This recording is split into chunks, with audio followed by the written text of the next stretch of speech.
ಹಳೆಯ ಚಿನ್ನದ ಒಡವೆನ ಅಧಿಕ ಬೆಲೆಗೆ ಮಾರಬೇಕೆ ಅಂದ್ರೆ ಆಟಿಕಾಗೆ ಕಾಲ್ ಮಾಡಿ 8880300300. Attica gold company. ಮಹಾರಾಷ್ಟ್ರದಲ್ಲಿ ವರುಣದೇವ ರೌದ್ರಾವತಾರ ತಾಳಿದ್ದಾರೆ. ವಾಣಿಜ್ಯ ನಗರಿ ಮುಂಬೈ ಜಲವೃತಗೊಂಡು ಸಮುದ್ರದಂತಾಗಿದ್ರೆ ಪುಣೆ ಭೂಕುಸಿತಕ್ಕೆ ನಡುಗಿ ಹೋಗಿದೆ. ಮುಂಗಾರು ಮಳೆಯ ಈ ಭೀಕರ ಅಬ್ಬರಕ್ಕೆ ಇಡೀ ಮಹಾರಾಷ್ಟ್ರ ತಲ್ಲಣಗೊಂಡಿದ್ದು ಬರೋಬ್ಬರಿ 13 ಜನ ಬಲಿಯಾಗಿದ್ದಾರೆ. ಮಹಾ ಜಲಪ್ರಳಯದ ಒಂದು ಸ್ಪೆಷಲ್ ರಿಪೋರ್ಟ್ ಇಲ್ಲಿದೆ ನೋಡಿ.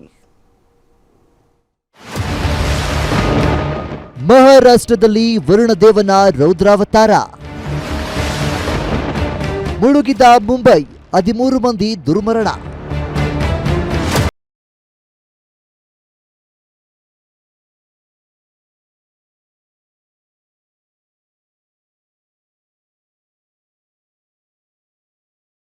ಭೀಕರ ಜಲಪ್ರಳಯ ಹಾಗೂ ಸರಣಿ ಭೂಕುಸಿತಕ್ಕೆ ಬರೋಬ್ಬರಿ 13 ಮಂದಿ ಬಲಿಯಾಗಿದ್ದಾರೆ. ರಸ್ತೆಗಳು ನದಿಗಳಂತಾಗಿ ರೈಲು ಹಳಿಗಳು ಕೊಚ್ಚಿ ಹೋಗಿ ಮುಂಬೈ ಪುಣೆ ನಡುವಿನ ಸಂಪರ್ಕವೇ ಕಡಿತಗೊಂಡಿದ್ದು ವರುಣನ ಈ ರೌದ್ರಾವತಾರ ಇಡೀ ಮಹಾರಾಷ್ಟ್ರವನ್ನೇ ಭೀತಿಯ ಮಡುವಿಗೆ ತಳ್ಳಿದೆ.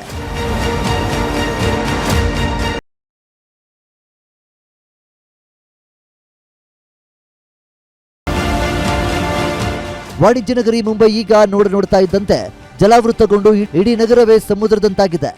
ಎಲ್ಲಿ ನೋಡಿದರೂ ನೀರು ನೀರು ನೀರು. ರಸ್ತೆಗಳು ನದಿಗಳಾಗಿ ಮಾರ್ಪಟ್ಟಿದ್ದರೆ ಜನರ ಲೈಫ್ ಲೈನ್ ಎನಿಸಿಕೊಂಡಿರೋ ಲೋಕಲ್ ಟ್ರೈನ್ ಹಳಿಗಳು ನೀರಿನಲ್ಲಿ ಮುಳುಗಿ ಹೋಗಿವೆ.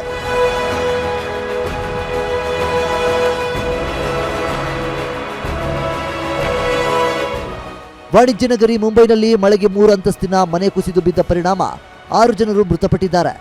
ಮಂಡಲ ಪ್ರದೇಶದ ಹನುಮಾನ್ ಮಂದಿರದ ಹಿಂಭಾಗದಲ್ಲಿರುವ ಜನತಾ ನಗರದಲ್ಲಿ ಈ ದುರಂತ ಸಂಭವಿಸಿದೆ. 3 ಅಂತಸ್ತಿನ ಕಟ್ಟಡದ ಭಾಗವಾಗಿದ್ದ 2-3 ವಸತಿ ಗೃಹಗಳು ಏಕಾಏಕಿ ಕುಸಿದು ಬಿದ್ದಿವೆ.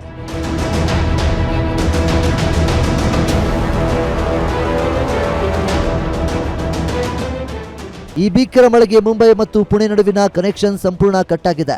ಕರ್ಜಾತ್ ಲೋನಾವಾಲಾ ನಡುವಿನ ಬೋರ್ಘಾಟ್ನಲ್ಲಿ ಭೂಕುಸಿತ ಸಂಭವಿಸಿದೆ.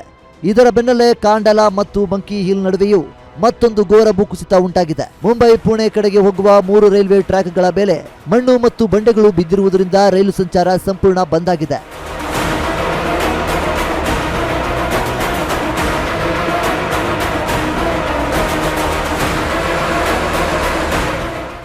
ಒಟ್ಟಾರೆ ಮಹಾರಾಷ್ಟ್ರದಲ್ಲಿ ವರುಣನ ಅಬ್ಬರ ಸದ್ಯಕ್ಕಂತೂ ನಿಲ್ಲುವ ಲಕ್ಷಣ ಕಾಣಿಸುತ್ತಿಲ್ಲ. ಪಶ್ಚಿಮ ಘಟ್ಟಗಳು ಸೇರಿದಂತೆ ನೆರೆ ರಾಜ್ಯದಾದ್ಯಂತ ಸುರಿಯುತ್ತಿರುವ ಧಾರಾಕಾರ ಮಳೆಗೆ ನದಿ ಜಲಾಶಯಗಳು ಉಕ್ಕಿ ಹರಿಯುತ್ತಿದ್ದು ಮಹಾರಾಷ್ಟ್ರದ ಹಲವು ಜಿಲ್ಲೆಗಳಲ್ಲಿ ಜಲಪ್ರಳಯದ ಭೀತಿ ಮುಂದುವರೆದಿದೆ. News desk, guarantee news.